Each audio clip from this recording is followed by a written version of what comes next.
ভারতে বাংলাদেশ সহকারী হাইকমিশনে হামলার ঘটনায় বিক্ষোভ হয়েছে নয়াপল্টনে। এ বিষয়ে আরো বিস্তারিত জানাতে এই মুহূর্তে নয়াপল্টন এলাকা থেকে যোগ দিয়েছেন সহকর্মী আরাফাতুর রহমান। ভারতে বাংলাদেশ সহকারী হাইকমিশনে হামলার ঘটনায় বিক্ষোভ করা হয়েছে নয়াপল্টনে বিএনপির পক্ষ থেকে। সেখানে বক্তারা মূলত কি বলেছেন, সেখান থেকে কোনো ধরনের আহ্বান জানিয়েছেন কিনা তারা?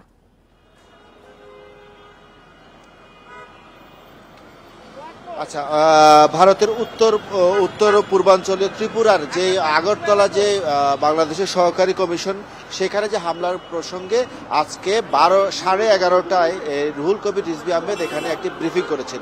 ব্রিফিং এর পরে এখানে ওনারা একটি বিক্ষোভ মিছিলের ডাক দিয়েছিলেন একটায়। সেই বিক্ষোভ মিছিলটি শেষ হয়ে বিএনপির নেতাকর্মীরা এখনো তাদের যে কেন্দ্রীয় কার্যালয়, সেই কেন্দ্রীয় কার্যালয়ে উপস্থিত আছেন। অর্থাৎ ঠিক একটার সময় এই মিছিলটি হওয়ার পরে সেটি বিএনপি কেন্দ্রীয় কার্যালয় থেকে গিয়ে নাইটেঙ্গেল মোড় হয়ে ঘুরে আবার বিএনপি কেন্দ্রীয় কার্যালয় শেষ হয়।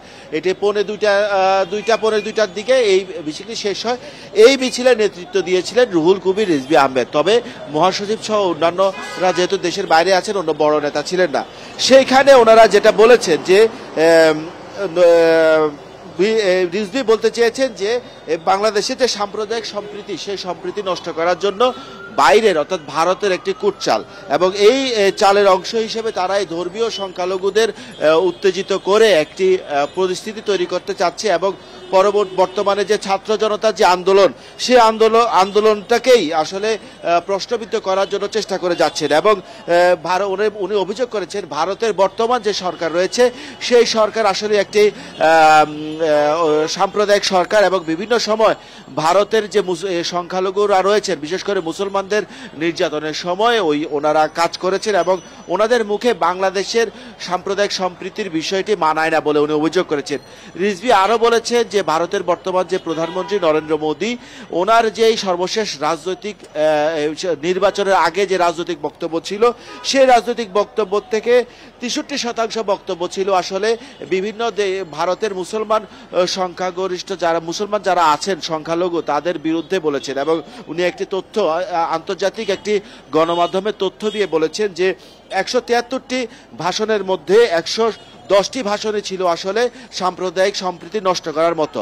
অর্থাৎ গত নির্বাচনে, ভারতের নির্বাচনে নরেন্দ্র মোদী এই ধরনের ভাষণগুলো দিয়েছেন। সেই প্রেক্ষিতে উনি বলতে চেয়েছেন যে এই যে নরেন্দ্র মোদীর যে সরকার, সেই সরকার বাংলাদেশের যেই সরকার, এই বাংলাদেশের যে সরকার, সেই সরকারকে সংখ্যালঘু নির্যাতন বা সাম্প্রদায়িক সম্প্রীতি নষ্ট করার যেই কথা, সেই কথা ভারতের সরকারের মুখে মানায় না। এবং উনি বলছেন যে বাংলাদেশের সাম্প্রদায়িক হামলার বিষয়টি অনেকটা কাল্পনিক। এবং উনি আরেকটি কথা বলেছেন যে বাংলাদেশের ভিতরে যে ভারতের যেসব চর বা দালাল অথবা আওয়ামীপন্থী যারা রয়েছেন, তার ভাষায় তারা এই অবস্থাটাকে আরো বেশি ঘনীভূত করার জন্য চেষ্টা করে যাচ্ছেন। এবং সেই যারা এই বাংলাদেশের ভেতরে যারা এই সংখ্যালঘুদের নির্যাতন বিষয়টিকে আগে নিয়ে আসছেন, তাদের বিরুদ্ধে প্রতিরোধ করার ব্যবস্থা বলছেন। এবং আরেকটি বিষয় বলেছেন যে ভারতের মিডিয়া সরকারি যে পৃষ্ঠপোষকতায় বাংলাদেশের বিরুদ্ধে বিভিন্ন অপপ্রচার চালাচ্ছে, যাতে বিভিন্ন দেশে বা আন্তর্জাতিকভাবে বাংলাদেশের বর্তমান সরকারের সুনাম নষ্ট হয়। আরেকটি কথা উনি বলেছেন যে এই মিডিয়াগুলো বা এই যে তথ্যগুলো যাচ্ছে, সেগুলো বাংলাদেশের ভেতর থেকে কোনো না কোনো অংশ এটি দেওয়ার চেষ্টা করছেন। আর উনি বলছেন একটি বিষয় জানতে চাই যে শান্তিরক্ষী মোতায়েনের প্রস্তাব দিতে অন্তর্বর্তী সরকারকে আহ্বান জানান বিএনপির নেতারা ভারতে হাইকমিশনের যে অফিস রয়েছে, সেই অফিসের নিরাপত্তার জন্য। তো এই ধরনের যেহেতু তারা আহ্বান জানিয়েছেন, এটি যদি কার্যকর না হয় পরবর্তীতে কোনো ধরনের পদক্ষেপ নেয়ার মতো ইঙ্গিত কি দিয়েছেন কিনা বিএনপি নেতাকর্মীরা? না, উনি বলেছেন যে শান্তিরক্ষী নিয়োগের বিষয়টি প্রস্তাব করার জন্য বর্তমান সরকারকে উনি প্রস্তাব দিয়েছে যে ওটা যেন আবেদন করে। আর এর প্রেক্ষিতে কোনো পরবর্তী কর্মসূচি হবে কিনা বা ওনারা কোনো কর্মসূচি দেবেন কিনা বা ঘেরাও সহ অন্যান্য কর্মসূচি দেবে কিনা, সে বিষয়ে কোনো কথা বলেনি। তবে উনি এইটি বলেছেন যে এইটি ভারত সরকারের সরাসরি পৃষ্ঠপোষকতায় পরিকল্পিতভাবে বাংলাদেশ সরকারকে